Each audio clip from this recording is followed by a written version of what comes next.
Okay, you guys, welcome back to another episode of Freedom Papers, powered by Turning Point USA, hosted by me, Morgan Zeggers. And today we have a very special guest. I'm really excited about this because he is an expert on this topic, and the topic is going to be a little unique. We're skipping ahead. We've been going in order pretty much. We've done 1, 2, 3, but we are skipping ahead to number 69 because right now the presidency, President Joe Biden, there's so much surrounding his administration, and I want you guys to get the details on what is going on with our executive branch, the history of our executive branch, the Constitution, what it says about it, and some solutions where we can move forward to bring positive change in this department. Now, our guest is John Yoo. I'm going to read out his bio quick so you guys get a good understanding of how much of an expert he is. This is from American Enterprise Institute. I love AEI. They said John Yoo is a non-resident senior fellow at the American Enterprise Institute, Emmanuel S. Heller Professor of Law at the University of California, Berkeley, and a visiting fellow at the Hoover Institution. He has worked in all 3 branches of government, notably as an official in the U.S. Department of Justice, where he worked on national security and terrorism issues after the September 11 attacks. He also served as general counsel of the U.S. Senate Judiciary Committee under its chairman, Orrin Hatch, of Utah, and I love Utah.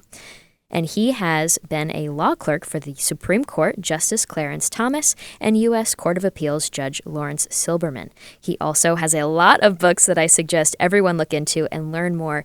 Even after this episode, never stop learning, always try and better yourself, and John Yoo is the perfect person to do that with. Now, hello. Thank you so much. Welcome to Freedom Papers. How are you feeling? Great. Thanks for having me, Morgan. I'm really looking forward to talking about the Federalist Papers, which I've spent a lot of my life studying and reading. So I hope to share what little I've learned with everybody else. Very humble, very humble. I appreciate that. Now, if you aren't aware, we're a very casual history nerd. I like to think of it as like drunk history, but I'm fully sober and I've only been drinking water, and we are going through it very casual so that everybody, average Americans, can have a better understanding of their government. Now, you guys, I told you in the little teaser, we're talking about paper number 69. Paper number 69 is titled The Real Character of the Executive. It was written by Alexander Hamilton, but of course, it was under the name Publius. Now, paper number 69, I want to kind of get us kicked off. It's interesting. It breaks down different aspects of the U.S. presidency, but the end of the paper is what I want to start with, and then we'll go back and kind of break through the topics. I just want to read the conclusion of the paper to give you guys an understanding of what happens. Basically, one of the big themes of the paper is, would an American president be like the King of Great Britain? Let's start by reading the conclusion. It says, the President of the United States would be an officer elected by the people for 4 years. The King of Great Britain is a perpetual and hereditary prince. The one would be amendable to personal punishment and disgrace. The person on the other is sacred and inviolable.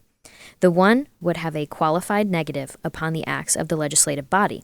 The other has an absolute negative. The one would have a right to command the military and naval forces of the nation. The other, in addition to this right, possesses that of declaring war and raising and regulating fleets and armies by his own authority. The one can prescribe no rules concerning the commerce or currency of the nation. The other is in several respects the arbiter of commerce, and in this capacity can establish markets and fairs, can regulate weights and measures, can lay embargoes for a limited time, can coin money, can authorize or prohibit the circulation of foreign coin. The one has no particle of spiritual jurisdiction. The other is the supreme head and governor of the national church. What answer shall we give to those who would persuade us that things so unlike resemble each other? The same that ought to be given to those who tell us that a government, the whole power of which would be in the hands of the elective and periodical servants of the people, is an aristocracy, a monarchy, a despotism. Signed off, Publius. Now, to kick us off, do you have any initial thoughts on the conclusion of that paper and just your thoughts on 69 in general before we get into more specifics? Yes. So one thing I hope everybody realizes is that the Federalist Papers were not published as a book all at once together as like a kind of guide, Cliff's Notes to reading the Constitution. Instead, the essays are part of a dialogue between the critics of the Constitution, known as the Anti-Federalists, who were very suspicious of this new large government that was being created, and then some of the new branches of government, like the presidency and the courts. And so Hamilton here in 69, in this probably the most famous passage from this Federalist paper, it was responding to accusations by the Anti-Federalists that the Constitution created a king. And so he goes carefully down Article 2, which is where the presidency is set out, and says, compare it to the British king. He's not like a British king.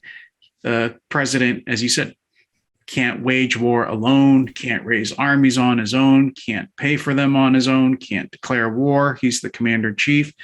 And then he describes the areas where the powers of the president are broken up compared to the British king, like making treaties, appointing Supreme Court justices and cabinet officers and so on. So it's a very strong rhetorical response to the Anti-Federalists to show that the critics of the Constitution had exaggerated what the Constitution had actually done, and to show, and here's the bigger picture thing, is to show what Hamilton is doing here is defending the idea that you could have a Republican executive. In their history, right, all the people, pretty much all the people who participated in this debate of the Constitution were British. We were the colonies until 1776. Their frame of reference, their context for a constitution was primarily the British one and then the states. And so the executive they knew was the British monarch, which was, as Hamilton says, hereditary. So he's trying to show here, not just in this passage, but in the Federalist paper number 69, and actually the ones surrounding it, because this is part of a series on the presidency. He's trying to show that it's possible to have an executive, but one that's elected and Republican and responsible to the people, and not someone who can claim a kind of monarchical right to just have, the divine right of kings as the source of their authority. Yeah, I mean, you hit the nail on the head right there. We've talked a lot. We're a few episodes in, and so the initial episodes were really breaking down the Anti-Federalist Papers, the Federalist Papers, the debate that was happening over ratification. And thank you for explaining that for everyone, especially around the concerns for Anti-Federalists, where they were worried we were going to make another King George. Now, you basically answered my first question. My first question was going to be, why does Publius compare the powers of a potential American president to the powers of the King of Britain?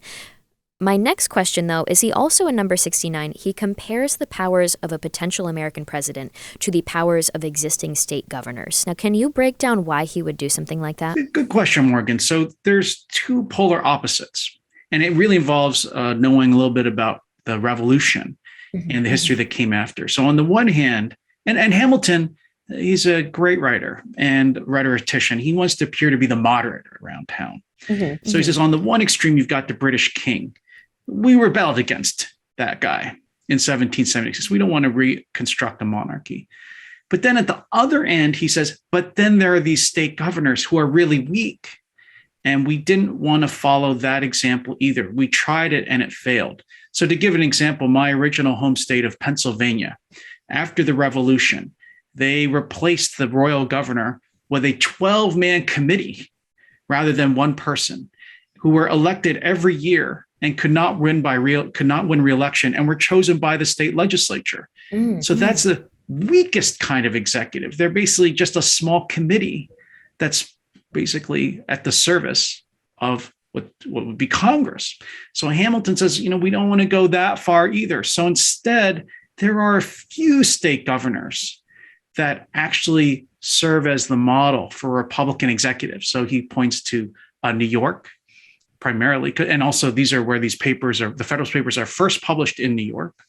And Hamilton is from New York and is very familiar. And also the founders who wrote the Constitution, who were known as the Federalists, they admired the New York Constitution and admired the governor of New York. So Hamilton says, well, there are all these bad state constitutions. They're very unstable.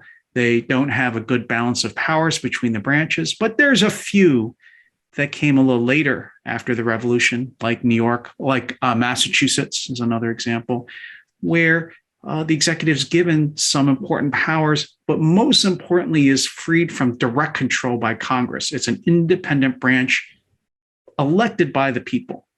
And so that's where the state constitutions really come into the debate. Many of them are negative examples that they don't want to follow, but there are a few good ones that show the path that they were hoping to emulate in the federal constitution. Interesting. I mean, I think that's interesting. I might be a little biased, though.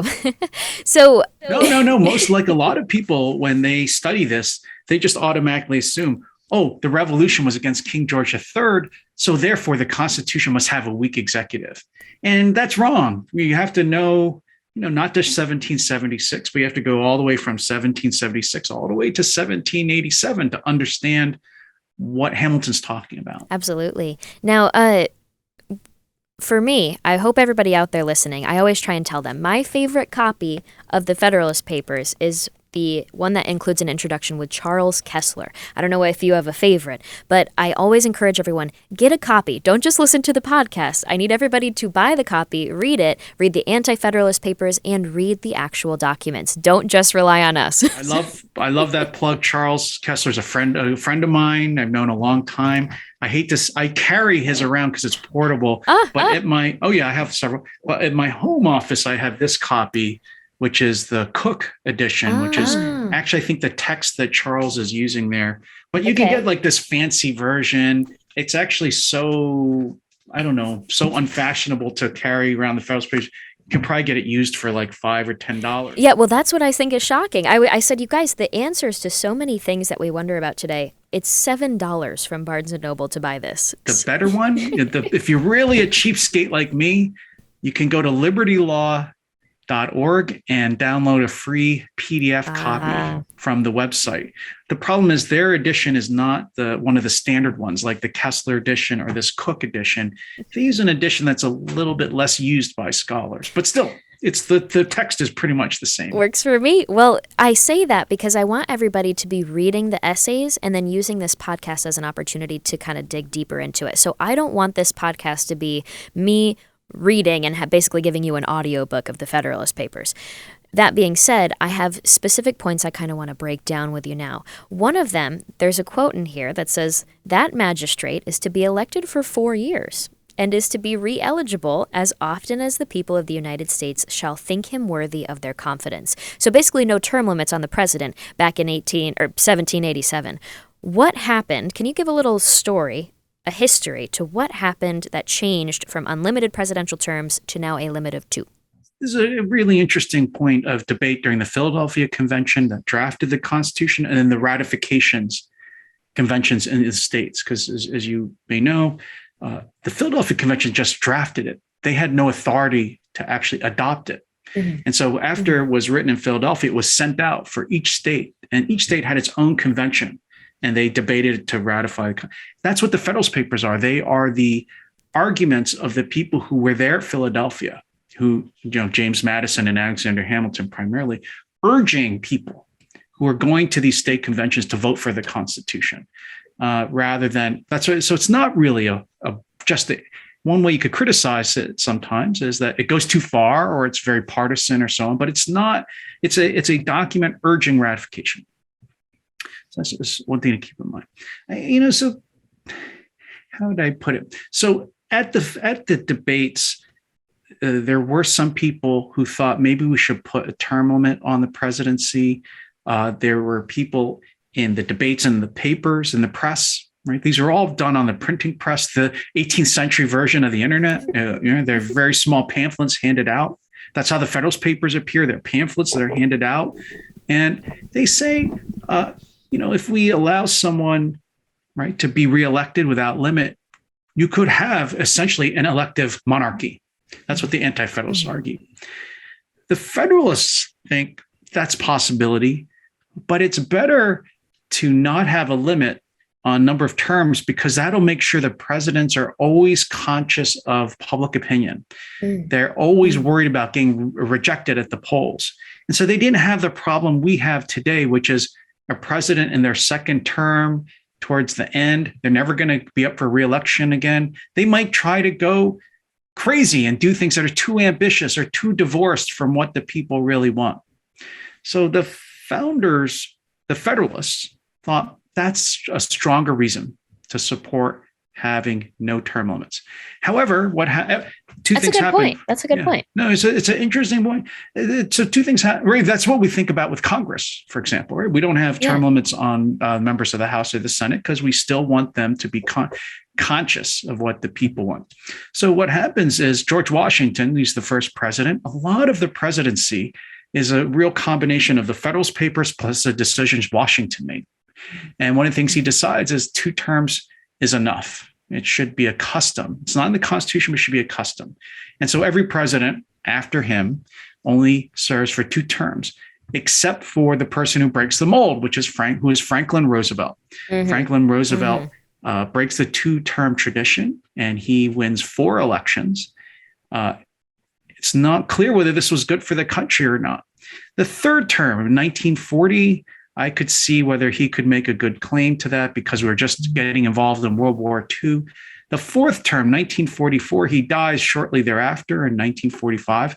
There are people who say FDR's poor health and medical condition led to a lot of setbacks in our ability to shape the post-war world. After that, the Congress and 3/4 of the states decide we have to put that 2-term tradition into the Constitution itself because we don't want to have another 4-term president like FDR again. Yeah, no, I'm kind of curious. I don't know if you would know this, but considering how hostile politics is today, was it like that back then when he announced, I'm going to run for a 3rd term, a 4th term? Was the opposite side on him saying, whoa, this guy's becoming a tyrant? Or was it pretty neutral because we are in war times? It was the Great Depression. It was a hard time. No. This was one of the major arguments against FDR in 1940 was he's the first president who's breaking the 2-term pledge. That's a reason enough to vote against him. Yeah. Now, the problem was the Republicans didn't have a very compelling candidate in 1940, and everyone saw World War II was approaching. Mm-hmm. It had already started, but was approaching American intervention. I think without that crisis, all those crises you mentioned, the Great Depression, the New Deal, and World War II, I don't think even FDR could have been elected to a 3rd term. It was those unique circumstances. Of course. Even then, the American people thought it was too much and that we weren't going to allow another president to do that.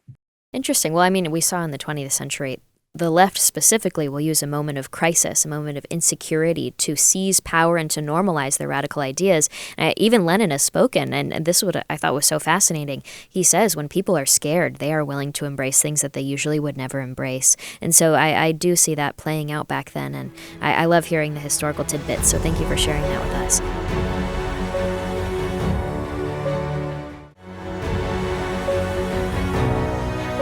Moving on. Next topic I want to talk about is holding an American president accountable. There's a section, Publius makes a point to explain a president's requirement for personal responsibility, and he says they can, quote, be impeached, tried, and upon conviction of treason, bribery, and other high crimes and misdemeanors, removed from office, and would afterwards be liable to prosecution and punishment in the ordinary course of law. So, looking at that, he's saying, you can't really do that to the King of England, to the King of Great Britain. Did we see this be implemented in American history? Have we held presidents accountable in this way? It's also a very good question because we lived through 2 impeachments in just 4 years. The founders, they struggled over how to hold a president accountable. As you just said, this problem couldn't arise under the British Constitution because the king was inviolate. He was immune. The king or queen was immune from any kind of punishment, similar to what we're talking about here. But a Republican president, someone chosen by the people, is somebody who also should be accountable. And so the difficulty was on the one, and again, the Constitution is a series of efforts to balance these competing ideas. On the one hand, to do what the president's supposed to do, you kind of mentioned it, the dangers of it in your last segment, but they want the president to be able to act swiftly and quickly and decisively in response to crisis, in response to war, in response to unforeseen events. So they didn't want to hamstring a president, for example, with a council of state or needing the approval of Congress to do everything, as was happening with the state constitutions. On the other hand, they wanted to be able to hold a president accountable so the president couldn't break the law, the president couldn't default on their constitutional responsibilities. So they came up, they borrowed this idea of impeachment also from the British Constitution. Impeachment is a British device. And in fact, it goes out of style in Britain almost soon thereafter. And so you don't see British impeachments after around the time of the founding. It's a very strange device. Now, over there, did they have impeachment then conviction the way we do here? Or? So this is the thing. So it's a great question, Morgan, because impeachment is borrowed, but they change it. Mm-hmm. So in the British system, impeachment was the way you would punish ministers. You couldn't impeach the king, right? The king is the sovereign. The king is independent of this. So what people would do in Parliament if they opposed the executive is they would impeach the ministers, like the prime minister, the minister of defense, and so on. Mm-hmm. And it was much worse than impeachment here. In impeachment in England, the Parliament could execute people if they thought you were guilty, right? It's a criminal. It's like King Henry VIII all over again. It's just imposed by Parliament. So you could be jailed for life. You could be subject to execution. You could, whatever punishment Parliament saw fit. And the other terrible thing was, it was not really judicial. It was the legislature deciding. Imagine if Congress could throw you in jail or even put you on the death penalty. I'd be really worried. Yeah. So the founders, what they did is they adopted impeachment, but they changed it in two important respects. One is they said the only punishment for impeachment is removal from office. Mm-hmm. And there's another tiny one about being disqualified from ever being elected again. And that came up during the Trump impeachments. But so they removed the idea of death penalties, of being sent to jail, of having all your property and money taken away. And then the second thing they say is instead, after you leave office, if there's any kind of crimes you've committed, then you can be subject to those. But they didn't want it to happen while you were in office, because if you were in office and you were subject to investigation, like the Mueller report, right? The Mueller investigation, the founders were worried that would interfere with you being able to do your job. And we've seen that proven out. Makes sense. I think being subject to the Mueller investigation had interfered quite a bit with President Trump's ability to do his job. And you heard Bill Clinton say the same thing about the Starr investigation. Yeah. And so I think the founders, what they really want to do is concentrate all that in impeachment, put it in the hands of Congress, but with a trial overseen by the Chief Justice of the United States. And to make sure it wasn't partisan, it wasn't just about Republican versus Democrat, make it hard to convict, 2/3. Because the founders talk about this. If it's a 2/3 requirement, that makes it less likely that it's going to be done out of some desire to win an election. To get 2/3, you really have to have a high consensus. Okay, because that was my next question is we've seen the impeachment process be politicized. I think that's pretty fair to say. And so did the founders anticipate the potential of this happening? And they said, this is why we're going to put the 2/3 conviction requirement? Okay. Exactly. Okay. I think I wrote a piece at the time of the first Trump impeachment that Trump's best defense lawyer was the founders. Wow. Because they put in the 2/3 requirement specifically for, as you say, to make sure impeachment wasn't just 51% of the country, aka the Democratic Party, impeaching someone they don't like. Yeah. And I worried that's what happened in the first impeachment. That the other thing I should have said about impeachment is not just the 2/3, but then they said high crimes and other misdemeanors. Treason, bribery, other high crimes and misdemeanors. I think that language, when you look at it in the Federalist Papers, which is really the best discussion of the standard, what they wanted to say was, you can't let Congress just pass some law about some tiny little crime and then say, oh, the president, you broke that, we're removing you. When they say other high crimes and misdemeanors, they mean something similarly important to treason and bribery.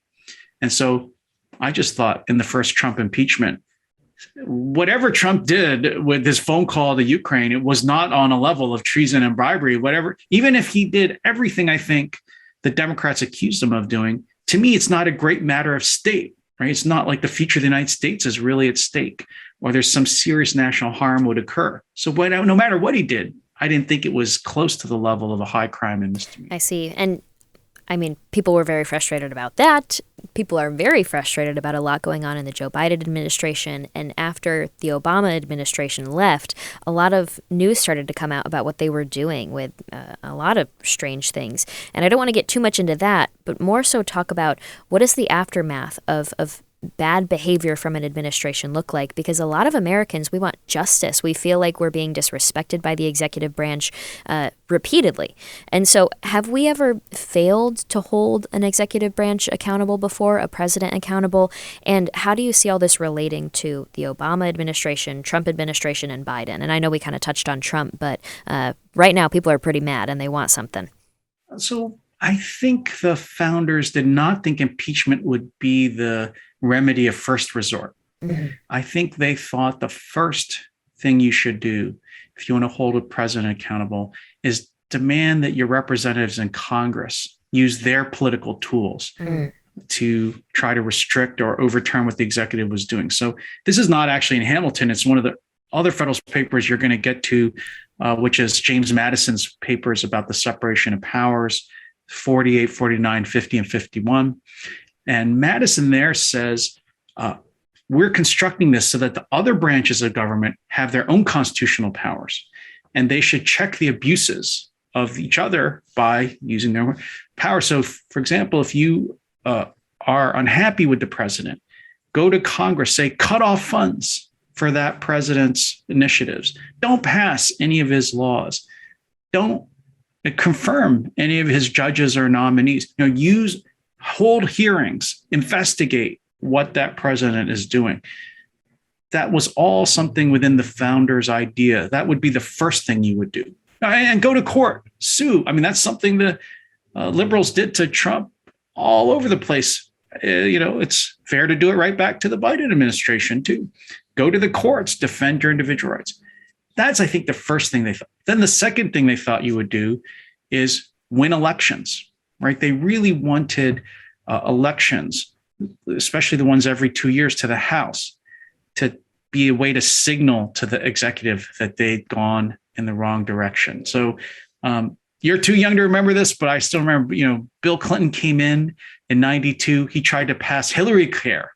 Right? He that was the first, the first try to pass nationalized health care. Mm-hmm. And it failed in Congress. And then Clinton, the Democratic Party, suffered a terrible defeat in the 94 congressional elections. It was the first time the Republicans had the House since, I think, 1956. A huge change in politics occurred. And Bill Clinton gave a speech and he said the era of big government is over. Unfortunately, he wasn't telling the truth there, but he said he actually tried to moderate his position so that he could get reelected in 96. Because in 94, the people sent him a message. And that's, if people are unhappy with the Biden administration, what the founders would have wanted people to do is go to the polls, elect a Republican House and a Republican Senate, and send President Biden a message that he's going too far, right? And then see what happens and see if he moderates himself and his policies on the way to 2024. Yeah. And if he doesn't, then put up people who will beat him in the elections in 2024. If that doesn't work, then you get to impeachment. Yeah, for me, I think it's social media, it's technology, it's so many different aspects of our culture and pop culture these days that especially makes my generation. I'm first year of Gen Z, I think last year millennial combined. I'm 24, but we demand instant results in things. And so when we see problems now, we wonder, why can't they be fixed immediately? And we have a hard time understanding that our government was intentionally made to be slow moving and enduring through quite some time. Moving on, though, thank you for all of that. That was a really good point. I want to talk about the stability that's provided by the Constitution. I'm a big advocate of state power, local power, individual power, and I think the people have power and we forgot how to flex it. And so exciting people about flexing their own power in many ways is a passion of mine. But Publius states, that there's a difference between a potential American president and the King of Britain because the King of Britain is sacred and inviolable. He says, quote, "There is no constitutional tribunal to which the king is amenable, no punishment to which he can be subjected without involving the crisis of a national revolution." What do you think his message is there, and is he giving credit to the potential constitution, that potential form of government's use of layers of leadership, of decentralization, and of balance of power? So I think there's two separate issues there. Okay. I very much agree with what you said about states and their relationship to the federal government. I think it's a little different than what Hamilton's addressing here, which is no other branch of government in England could really say the king is violating the Constitution. One problem is the British don't write down their constitution. It's just a series of practices and traditions. When they thought the British went too far, I mean, that's one of the great American innovations, is to write the thing down so that everybody knows the limits on their power. So when the British really get around to saying the king has acted unconstitutionally, they execute him. So this, the Constitution is only about 110 years after the English Revolution that resulted in the removal of the king and the imposition of a dictatorship under Cromwell. And then there's the king comes back. Then there's a glorious revolution in 1688. And then they have a kind of a settlement that really results in the parliament being supreme, and the monarch kind of eventually becoming what they are today, which is kind of a figurehead, I think. So the thing that makes the American system different is that you and I, if we think the president's acting unconstitutionally, we can go to court and sue the president, or have the president try to sue us and then defend ourselves. And a court, and we've gone used to this, but back then this was incredible. A court regularly says today, oh, the president is violating the Constitution, right? President Biden just tried to prevent the eviction of tenants who don't pay their rent, and used the claim that this was required by COVID. And the court just struck that down just a few weeks ago and said, that's unconstitutional. So one thing the court, when the founders here make clear, is the president is subject to the law, just like everybody else. It's not like in Great Britain where the king is above the law. That's a little different than your point, which I totally agree with, which is the other thing our Constitution does, it doesn't just limit the president vis-a-vis the other branches, primarily domestically. I think the president's powers are much broader in foreign affairs and national security. But domestically, I think the president's power is quite narrow. Within a federal government, which itself is supposed to have limited powers. And the idea was everything in life was primarily up to the states, and that it was only in limited defined areas where the federal government's supposed to get involved. And so you're right, the founders expected that all of us would participate in state and local government. And that's where the major decisions about families and crime and property and business and the economy would be made. Okay. No, thank you for clarifying, because I think everybody, when we're reading the words of the past, we wonder, am I even interpreting this right? It's like the Bible. Everybody, you read the words and then you wonder if you're listening to God right.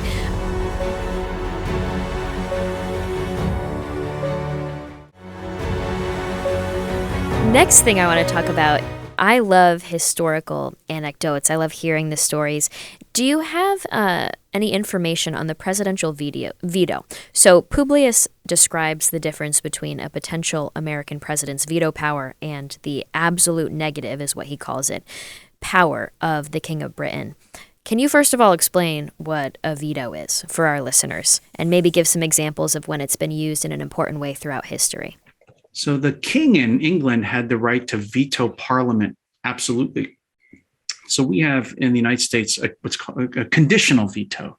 Mm-hmm. That means that the president can veto, he can stop a bill that's moving through, that's been passed by the House and Senate, but it can be overridden by 2/3 vote in each house. Right? So it's just conditional. It's not permanent.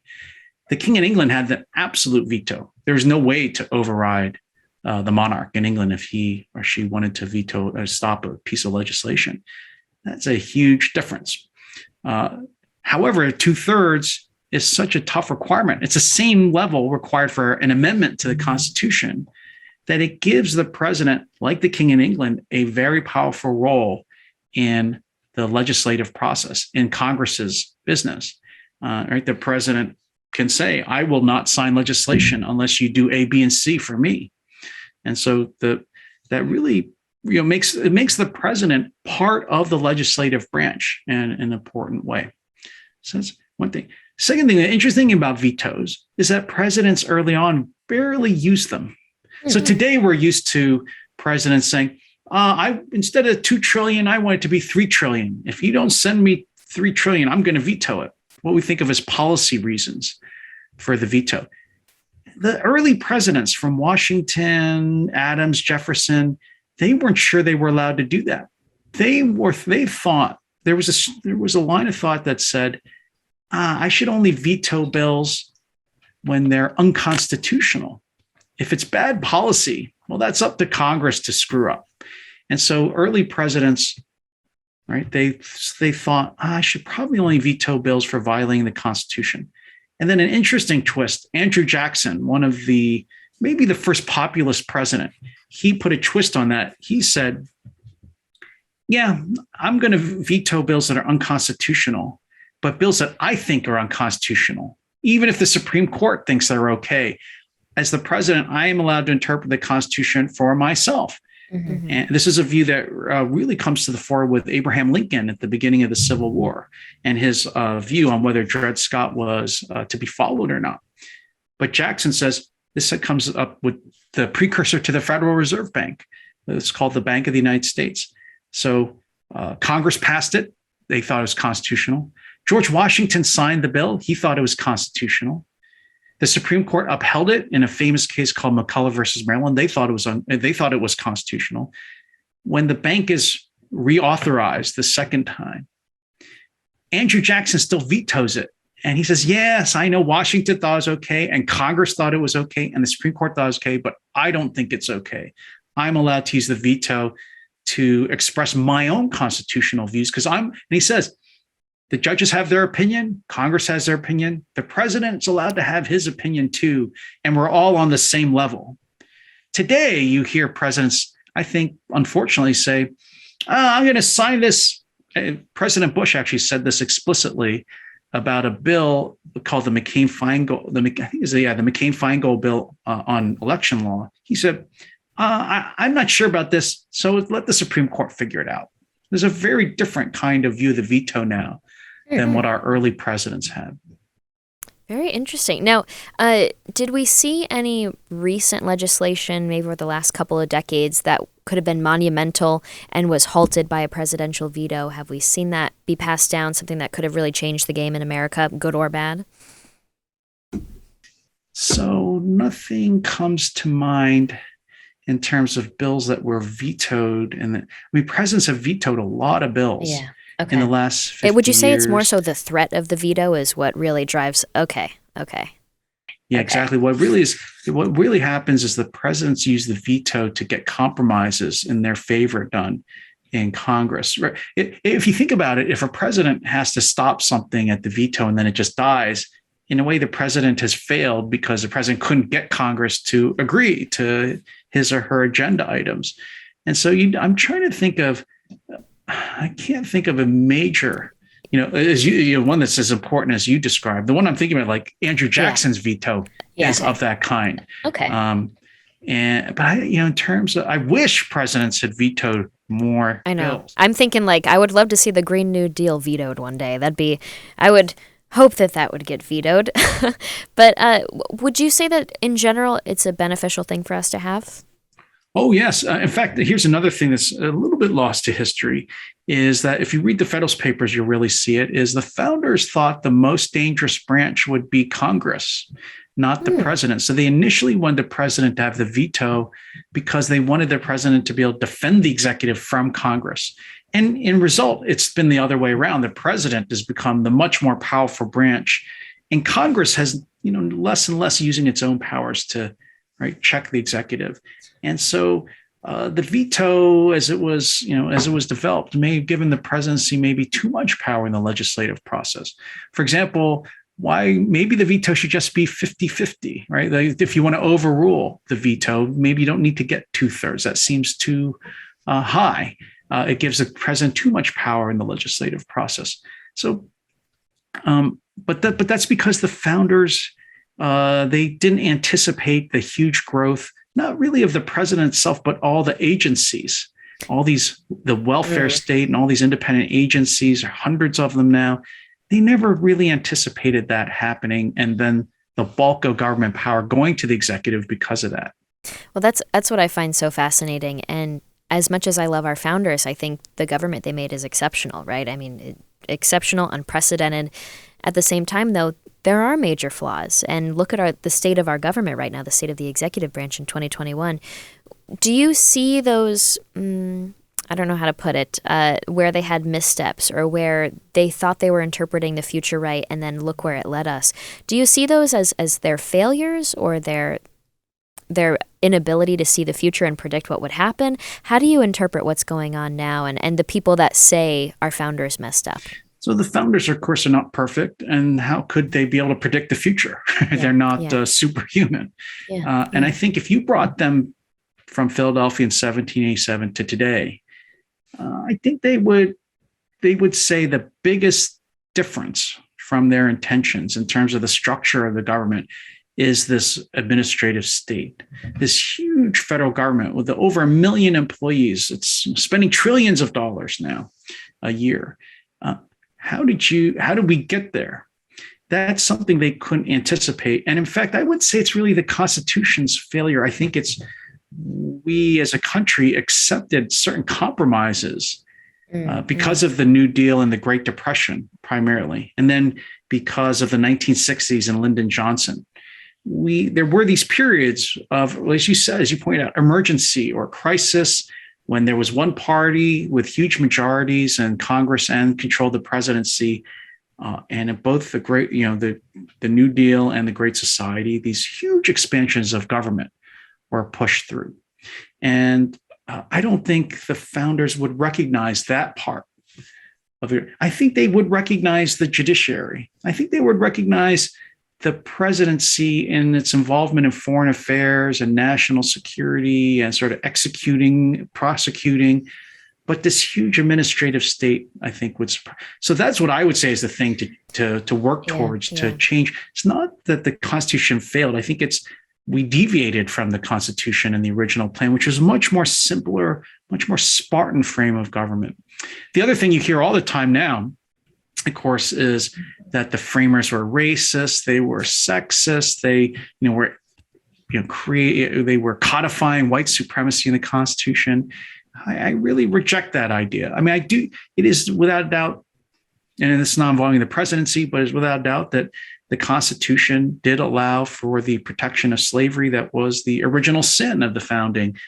But the Constitution also created a government where Lincoln could be president. It created a Congress that could fight the Civil War and have a reconstruction. The founders created a Constitution that it could also end slavery.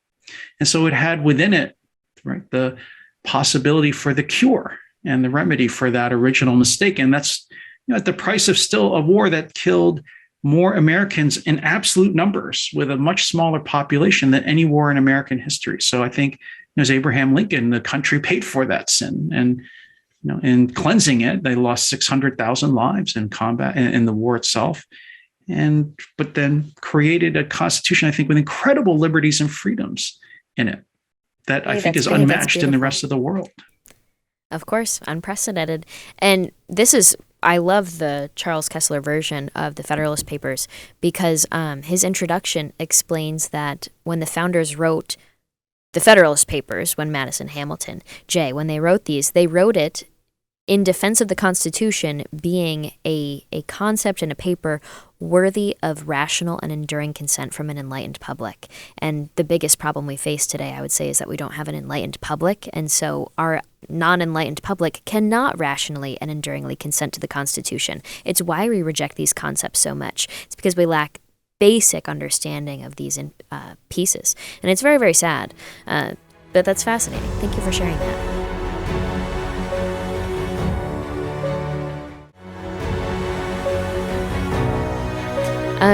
I want to move on now.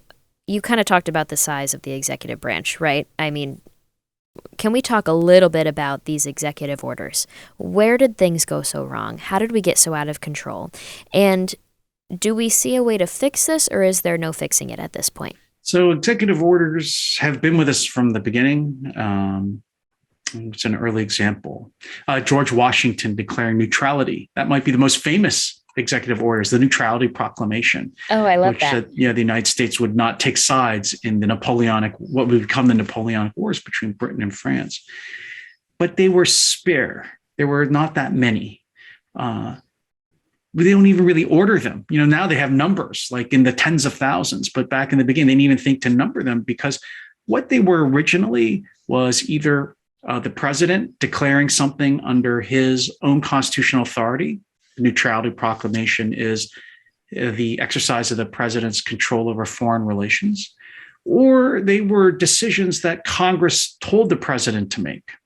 So, for example, Congress could say, on the Mississippi River, in this 100-mile area, build a bridge, whichever's the best place. You, the president, figure out what the best place is, but Congress isn't going to pass a law that says the exact bridge. So laws which required there to be in their to make them better implemented gave the president the duty of carrying out the details. So what happened is, again, I think this is really the real break is FDR and the New Deal, and then Lyndon Johnson in the 1960s, is Congress started passing these really broad laws. The Clean Air Act basically says the executive branch, make the air clean. And that's about all it says. So presidents can issue hundreds of executive orders under that vague grant of authority. It's almost like Congresses and presidents did a deal that it was not necessarily in the favor of the American people. Congress said, we don't like making these tough decisions anymore. Someone else make them. Well, did they? I think a lot of average Americans were like, what is going on in D.C.? Did they make a deal? Or are the few people running it in these big fancy marble buildings? Is that what happened? Congress said, you pick it.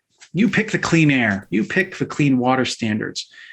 And then the president, because Congress doesn't want to do that, because then no one's they won't get reelected. And presidents are saying, sure, I'm happy to make these decisions. I'm getting more power out of it.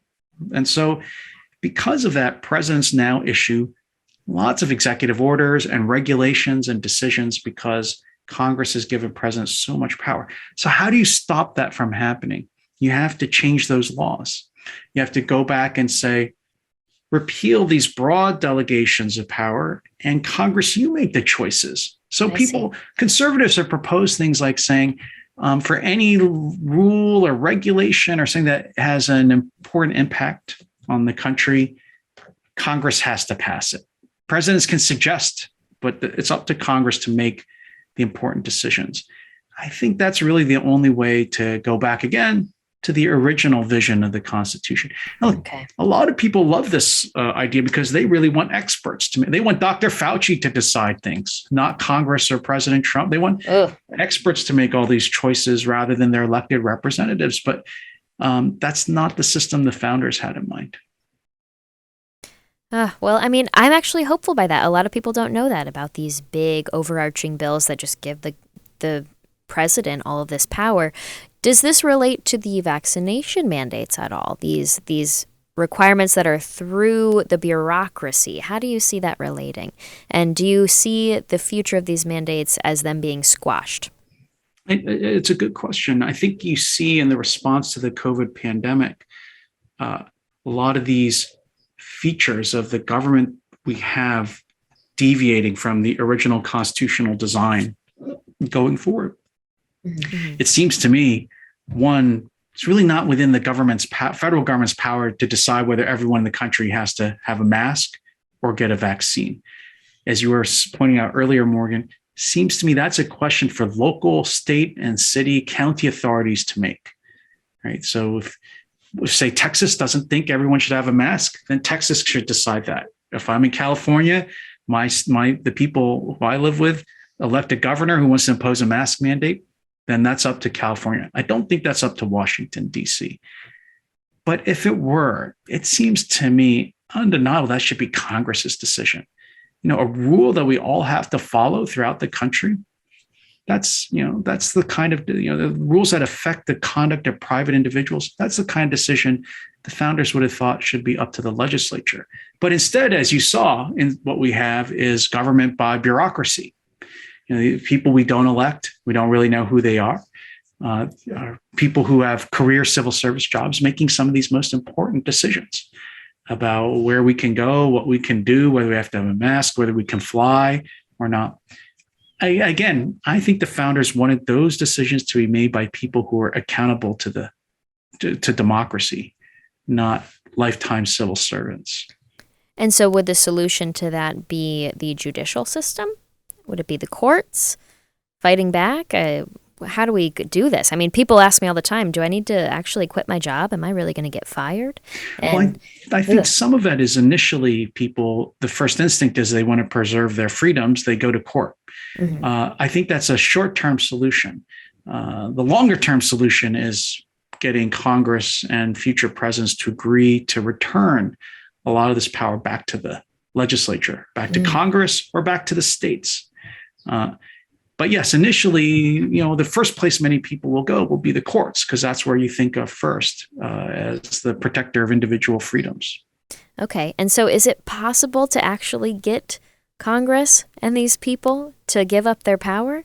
Do you think it would be possible to get a new generation of leadership there? What would it take?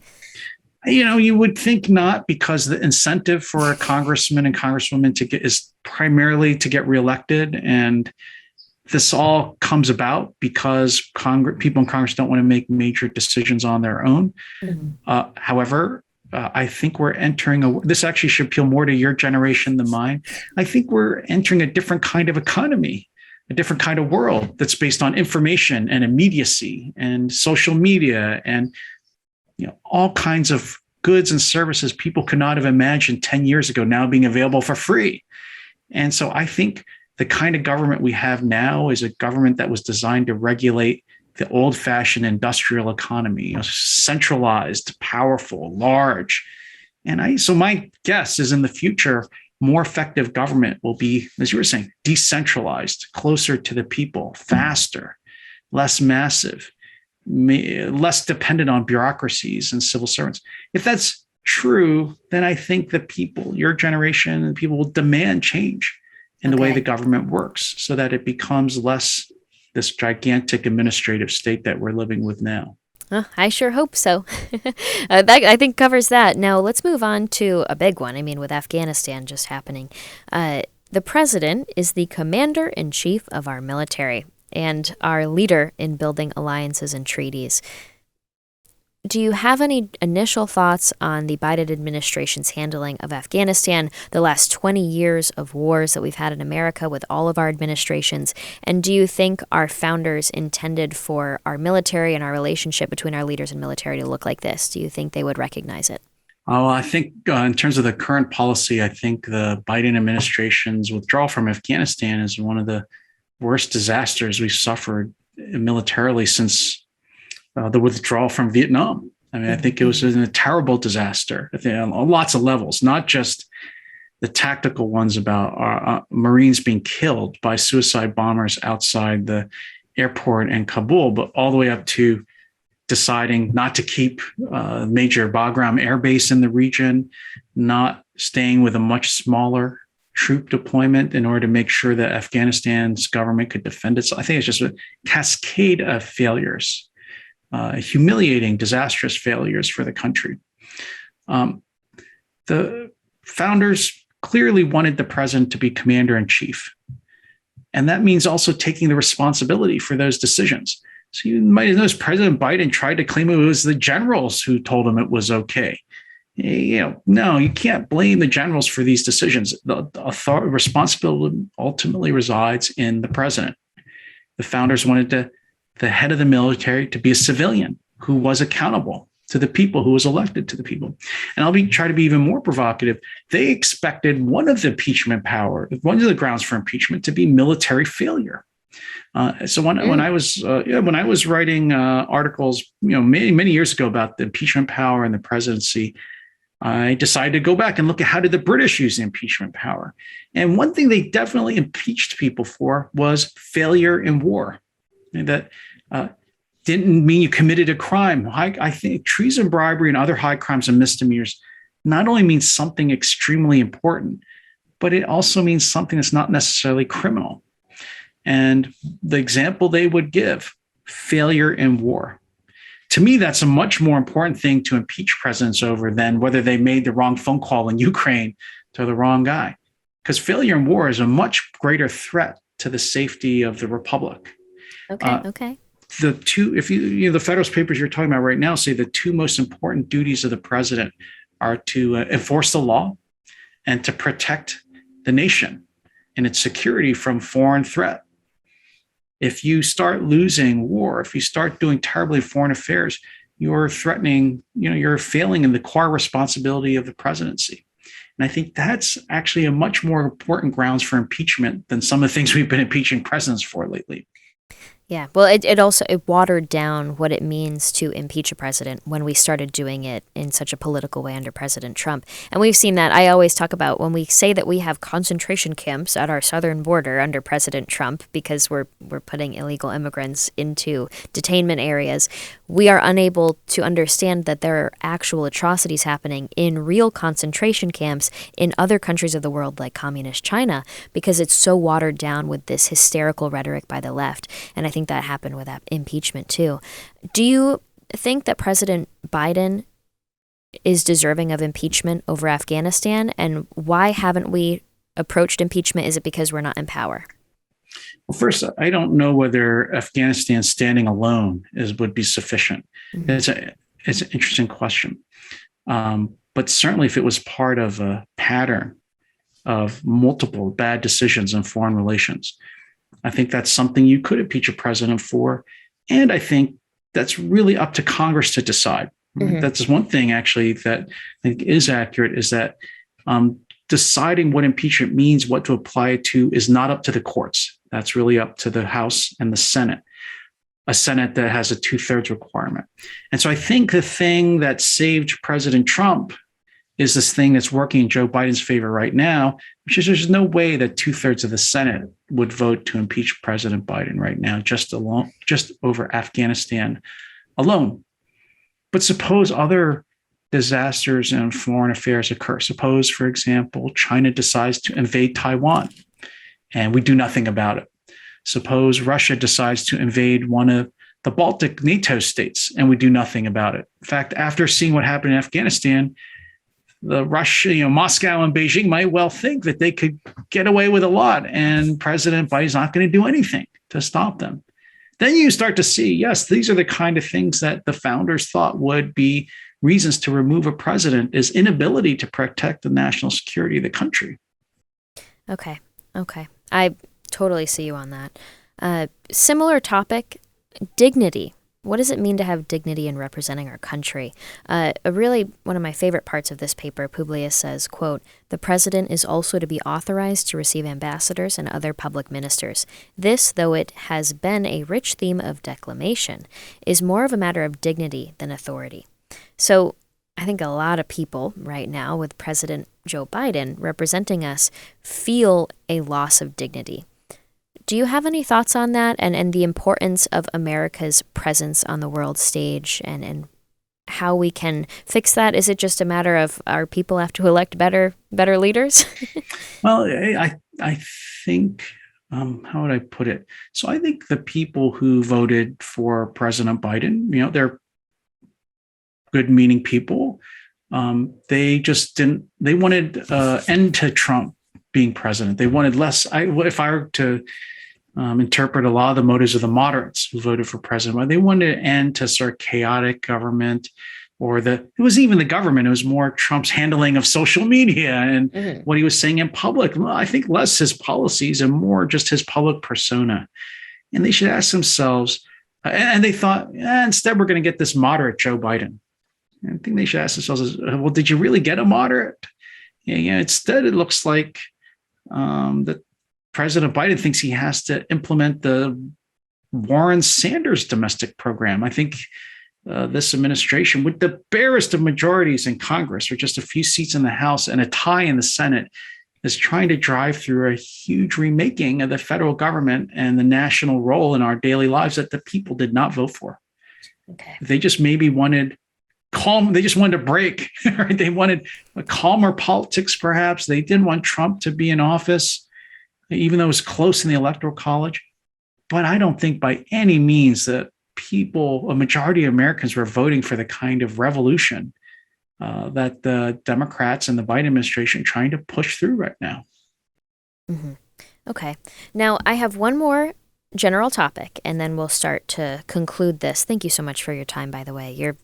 I really value your opinion on everything. Filling vacancies. This is something that was so overlooked for quite some time, and then the Trump administration really came in swinging. And so presidents have the power to appoint ambassadors and other public ministers, judges, and other general officers of the law.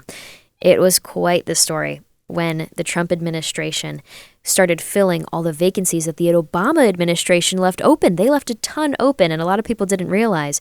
And so they worked diligently, the Trump administration did, to fill as many of them as possible. And I know Senator Mitch McConnell, got a lot of credit for that as well.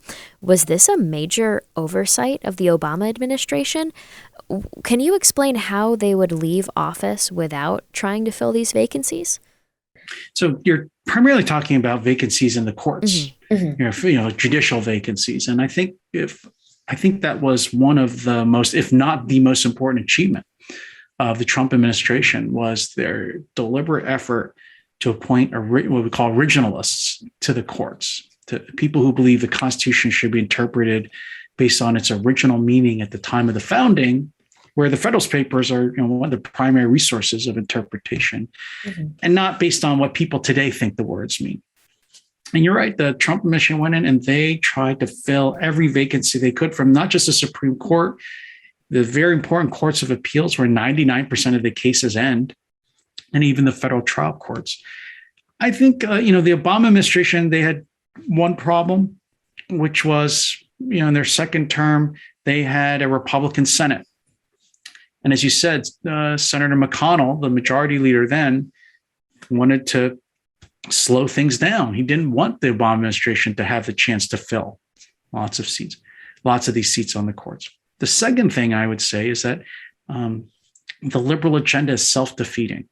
Their process was slow. You're right, Morgan. They didn't fill all the seats. They left a lot of vacancies, I think because of their obsession with racial and gender quotas. They spend so much time trying to balance all these races, genders, along with intellectual ability and experience and all the other things we normally look for when we nominate people, that their process really slowed down. I'd like to think the Trump administration was not bean counting people's races and genders and was trying to appoint people, very young people in some cases, but people who shared the president's and the administration's philosophy of interpret according to the original understanding. And so that allowed them to proceed much more quickly.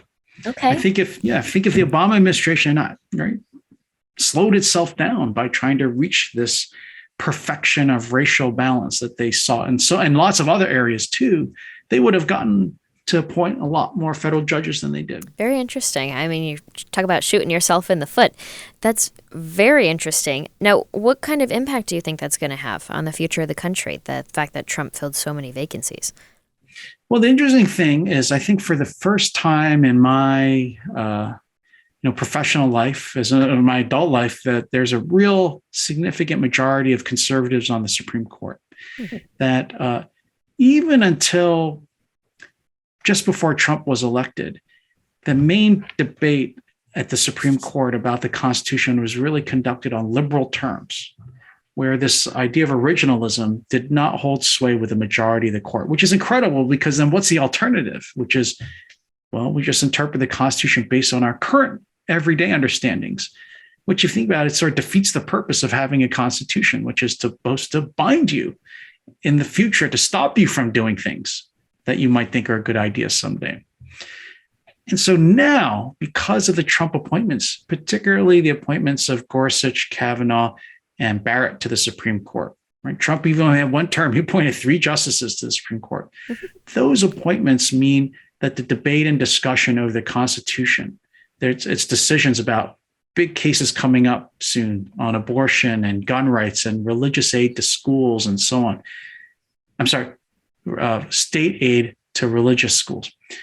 All those decisions are really about a debate between the six conservatives on which flavor of conservatism is going to prevail. Mm-hmm. And the debate isn't really going to be conducted anymore, I think, on liberal views of the Constitution, the ones that really we've been conducting since the Warren Court of the 1960s.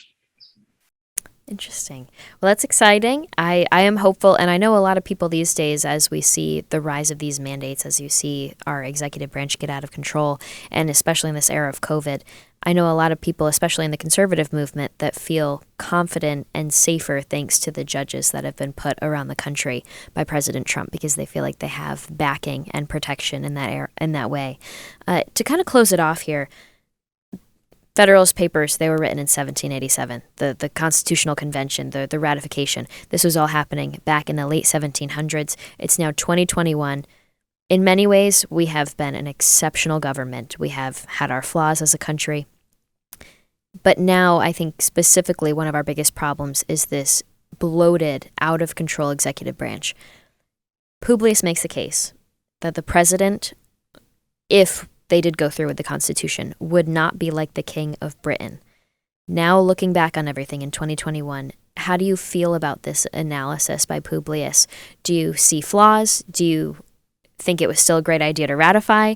And with the problems we face now with the executive branch, what are your solutions for average Americans today listening that want to have impact on a micro and macro scale to get us back to a safe course for the country? I think the Constitution was still the best option, certainly then. And I think it's proven itself over time. I think it's had a lot to do with the stability of the country at a time when you go look at what happened in Europe, which has given itself to much more, ideas about what's the best, the cutting edge theories of government and politics, and most of them organize their governments very differently than we do. Look at the terrible things that happened there in Europe over the last 100 years or 200 years compared to the United States. So I think the record speaks for itself. Or look at the market of where people want to live. Right? I mean, millions of people are trying to get into the United States right now to live under the government that's created by our Constitution. So I think the record of our Constitution compared to other countries, I think, is undeniable. But you're right, constitutional system can be improved. Again, I don't think it's by changing things in the Constitution. I think it's actually from ending the ways we have deviated from the constitutional design, this huge administrative state we have, which is so big, even presidents can't even control it sometimes. That, I think, is the biggest change from the more simpler separation of powers and balance between national and state powers that our founders had in mind. And I think actually that original system is going to govern better in this new kind of information economy and society that we're living in now than this kind of large command and control national government that we've had since the New Deal. So I don't think it's wise to say we should get rid of the Constitution and replace it with something else. But I think what we should do is try to restore the original vision. That, I think, and the way to do it is to work through the political process. We've talked about a lot of the ways people, everyday Americans, can get involved, trying to change the composition of the House and the Senate, trying to get Congress, the people you send to Congress, to take more responsibility for decisions, encourage them to use their own powers to check the executive branch. Those are all things that people can do today and are well within, right, the abilities of Americans right now. That's wonderful. Well, thank you so much for your time. We really appreciate it. John Yoo, thank you for explaining so much of this to us. We greatly appreciate your time. Thank you. Thanks, Morgan. All right, and thank you guys for listening to another episode of Freedom Papers, powered by Turning Point USA, hosted by me, Morgan Zeggers.